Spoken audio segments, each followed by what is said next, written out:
زندگی آپ کے سامنے ہے، انسان کی زندگی کیا ہے، انسان کی منزل کیا ہے۔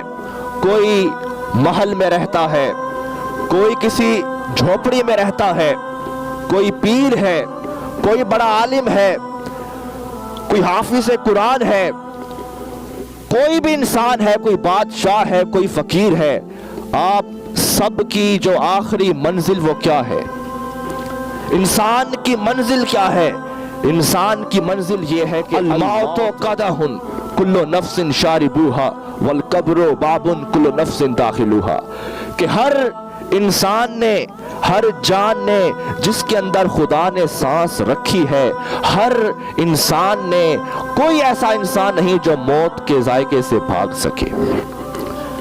یہ انسان کی منزل ہے کہ ہر انسان کو ایک نہ ایک دن اسی منزل پر پہنچنا ہے اور موت کے دروازے سے ٹکرانا ہے۔ ابھی کچھ ہی دن پہلے ہمارا وہ عزیز، ان کی والدہ محترمہ ہر جمعہ نماز کو ہمارے پاس آتی تھی، تو وہ ہر جمعہ ان کی روٹین تھی، کچھ لے کے آتی تھی تو ہم انہیں اماں کہہ کر بلاتے تھے۔ اب کسی کو کیا خبر تھی کہ وہ نماز جمعہ ادا کرنے کوٹ مٹھن آ رہی تھی، کہ کچھ ہی دیر بعد خبر ملی کہ ہم ان کا نماز جنازہ یہاں پڑھنے آ گئے۔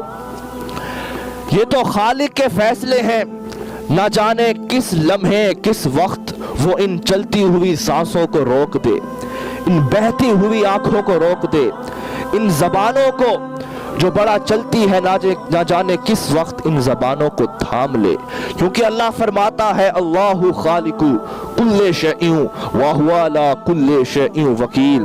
اے میرے بندے، تو خود کو عقل کل نہ سمجھ، اس پوری کائنات کا خالق بھی میں ہوں، مالک بھی میں ہوں، اور میری مرضی کے بغیر کچھ ہل نہیں سکتا۔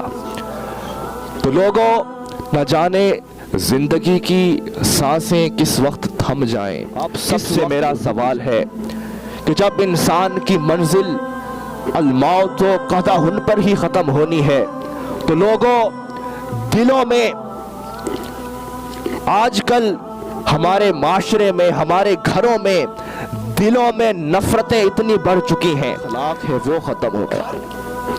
دلوں میں ایک دوسرے کے خلاف نفرتیں، نمازی بھی ہوں گے، سب کچھ ہوگا، لیکن بیٹا باپ کا دشمن، بھائی بھائی کا دشمن، گھروں میں فساد، ایک دوسرے کی شکلیں اچھی نہیں لگتی، سالہ سال گزر جاتے ہیں، چھوٹی چھوٹی سی بات پر زندگی کے کئی سال ضائع کر جاتے ہیں۔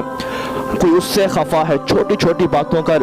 میں ایک کل خانی پہ گیا، وہاں میرا خطاب تھا، تو بیٹا باپ سے روٹھا ہوا تھا، تو اس کی ماں کا انتقال ہو گیا تھا۔ میں دیکھا بیٹا جہاں یہ حضرت بیٹھے وہاں بیٹھا تھا، اس کا باپ یہاں بیٹھا تھا، حافظ صاحب۔ اب اس کی باپ کے بھی آنکھوں سے آنسو تھے، بیٹے کے بھی آنکھوں سے آنسو تھے، دل تڑپ رہا تھا کہ ایک دوسرے کو گلے لگاؤں، لیکن وہ بیچ میں وہ انا آ گئی، وہ انا جو میں خود کو مٹاتی ہے کہ میں اس کے پاس کیوں جاؤں، میں اس کے پاس کیوں جاؤں، اور ان کے زندگی کے کئی سال اس جھگڑے میں اتر گئے۔ اللہ فرماتا ہے کہ میں 3 دن کوئی انسان اگر کسی انسان سے نہ بولے تو اس کی عمل کی فائل بند کر دو۔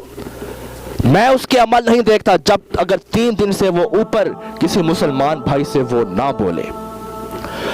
تو حضور نے فرمایا کہ لوگوں، آپس میں ایک دوسرے سے محبت سے رہا کرو، صلح سے رہا کرو، محبت بانٹا کرو۔